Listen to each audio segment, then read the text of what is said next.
Hey, it's Tom Gallagher, the Videopreneur, and check it out. Wow.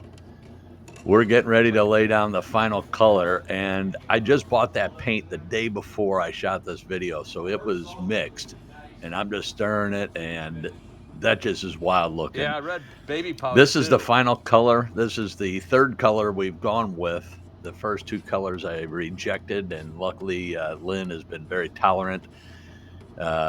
But this is a color I chose, and this is a color I'm going with. When I got it at the paint store, the guy said, "Hey, what are you going to say when you go to a car show and people say that's not a 61 color?" And my answer is going to be, "Fuck off." That's the color I'm going with. Man, it looks great. You'll see it in future videos. Later.